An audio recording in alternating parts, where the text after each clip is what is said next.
जैसे कि last episode में हमने देखा कि आज के मैचेस खत्म होने के बाद जियान अपने रूम में रात को मेडिटेट करने लगा था, लेकिन तभी वहाँ से जूनियर आती है। जियान उसको देखकर खुश हो जाता है और पूछता है कि तुम इतनी देर रात आई, क्या कोई काम है? जी जूनियर भी शर्माते हुए उसे अपने साथ लाया हुआ एक स्क्रोल दे देती है और शर्माकर वहाँ से जाने लगती है, लेकिन जाती हुई जी जूनियर को जियान हाथ पकड़कर रोक लेता है और अपने पास खींचकर उसे अपने सीने से लगा लेता है। जी जूनियर को बहुत ज्यादा अच्छा लगता है और वो जियान की आंखों में देखती है और फिर जियान आगे बढ़कर उसे किस कर लेता है। जियान आगे बढ़ने की कोशिश करता है, लेकिन जी जूनियर उसे रोक देती है और कहती है कि अभी जल्दबाजी ना करो। वो दोनों ही फिर खुद को संभालते हैं और जियान पूछता है कि आखिर ये क्या है, जिस पर जी जूनियर बताती है कि इस स्क्रोल के अंदर कुछ फाइटिंग स्किल्स है, लेकिन इसको ओपन करने के लिए तुम्हारी स्ट्रेंथ किंग ऑफ फाइटर्स जितनी होनी चाहिए। जियान कहता है कि फाइटिंग स्किल्स तो फाइटिंग किंग लेवल पर ही पहुंचने के बाद ही आ पाएंगी, यानी इसे मैं जब ही खोल पाऊंगा, और ये चीज लग भी बहुत महंगी रही है। जी जूनियर कहती है कि चाहे छोटी हो या बड़ी, जो मैं तुम्हें दे रही हूँ वो तुम्हें सब लेना होगा। जियान हंसकर कह देता है कि ठीक है, मैं इसे ले रहा हूँ। जी जूनियर खुश हो जाती है और कहती है कि इसे फाइटिंग किंग लेवल पर पहुँचने से पहले तुम मत खोलना, वरना इसके साइड इफेक्ट्स तुम्हें देखने को मिल सकते हैं। और तोशी गुड़िया जेड के बारे में तुम किसी से डिस्कस मत करना, वरना तुम बहुत बुरी मुसीबत में फंस जाओगे। और चलो अब तुम रेस्ट करो, तुम्हारी कल बहुत बड़ी फाइट है। जी जूनियर फिर शर्माते हुए वहाँ से चली जाती है। जियान समझ नहीं पाता कि आखिर जी जूनियर आज इतना वियर्ड क्यों बिहेव कर रही थी। जियान फिर गेट लगाकर अपने टीचर से पूछता है कि आखिर ये क्या चीज है, जिस पर टीचर कहता है कि उन्हें एग्जैक्ट नहीं पता कि ये किस चीज का स्क्रॉल है, लेकिन इसके ऊपर एक स्पेशल स्टैम्प है जो फाइटिंग किंग लेवल से नीचे के प्रैक्टिशनर को इसे खोलने नहीं देगी। लेकिन जी जूनियर का बैकग्राउंड बहुत ज्यादा स्ट्रॉन्ग है, इसलिए ये स्क्रॉल भी बहुत एक्स्ट्राऑर्डिनरी ही होगा। वहीं जी जूनियर अपने रूम में बाहर चांद को देख रही है और वहाँ मिस्टर लिंग आता है जो कहता है कि तुमने वो चीज जियान को दे दी, लेकिन वो चीज तुम्हारे पापा यानी पैट्रिक ने बहुत मुश्किल से ही तुम्हारे लिए बनाई थी। जिस पर जी जूनियर कहती है कि मेरे से ज्यादा जियान इसके लिए सुटेबल है और तुम भी इसके बारे में किसी को मत बताना, पिताजी को भी नहीं। अब वो वहाँ से चला जाता है और जी जूनियर कहती है कि जो मैं कर सकती थी मैंने जियान के लिए किया, अब यहाँ से आगे का सफर तुम्हें अकेले ही तय करना होगा, मगर मैं आशा करती हूँ कि फ्यूचर में हम फिर से जरूर मिलेंगे और तुम और स्ट्रॉन्ग जरूर होगे ताकि मेरे पेरेंट्स तुम्हारी हाँ कर दे। अब अगली सुबह जियान जी जूनियर को ढूंढता हुआ एरिना में आ जाता है और पूछता है कि तुमने मुझे क्यों नहीं बुलाया, जिस पर वो कहती है कि मैं बस तुम्हें रेस्ट करने देना चाहती थी,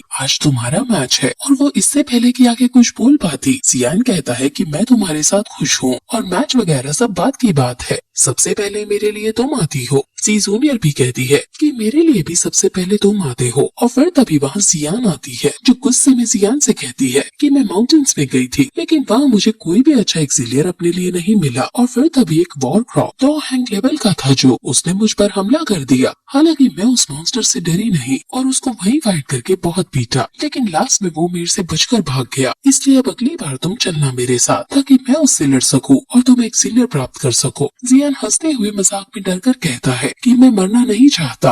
दो वॉरक्रॉफ्ट 2 हैंग लेवल का है, जिससे जियान चिढ़ जाती है। अब वहीं तभी लिन जियाओ आता है कि काश आज के मैच में हम दोनों आपस में ना लड़ाई करें, मैं इस क्रिटिकल मोमेंट पर तुम्हें फेस नहीं करना चाहता। जिस पर जियान भी कहता है कि अगर हमारी फाइट हुई तो मुझे भी डर है कि जो मैं जीतता आ रहा हूँ शायद इस बार मेरी स्ट्रीक टूट जाए। जियान आगे आकर गुस्से में कहती है कि आखिर कौन मेरे जियान की स्ट्रीक तोड़ने की बात कर रहा है, तो वो तुम हो जो मेरे जियान की स्ट्रीक तोड़ोगे। लिन जियाओ डर जाता है और जियान भी कहती है कि अगर तुमने ऐसा किया तो मैं तुमसे लड़ाई करूंगी और अगर तुम भागने की कोशिश भी करोगे तो तुम्हें पकड़कर पीट डालूंगी। लिन जियाओ हंसते हुए डर कर कहता है कि इस इनर कोर्ट में तुमसे पंगा लेने वाला यहाँ कोई नहीं है। और फिर जियान को अपने हाथों से पीछे खींचकर कहता है कि तुम बहुत शैतान हो रही हो, यहाँ शैतानी मत करो। ये देखकर लिन जियाओ हैरान है कि जियान के इतने ताकतवर प्रैक्टिशनर के साथ इतनी ज्यादा अच्छे संबंध है। और फिर अगला मैच शुरू होता है और एल्डर अनाउंस करता है कि 2 दिन के नॉकआउट राउंड्स के बाद अब यहाँ 13 प्लेयर्स बचे हैं और पुराने कॉम्पिटिशन्स के रूल के अकॉर्डिंग हम आज रैंडमली 6 लोगों को चुनेंगे और जो 3 लोग हारेंगे वो प्रमोट होने से डिस्क्वालीफाई हो जाएंगे और बचे हुए 3 लोग अगले दिन उन 7 लोगों के साथ कम्पीट करेंगे। अब एल्डर रैंडमली स्टिक्स उठाते हैं और पहला मैच यान हाउ वर्सेस कियान मो का होने का डिसाइड होता है। ये दोनों एरिना में आते हैं और कियान मो के पास विंड एट्रीब्यूट है और लड़ाई करते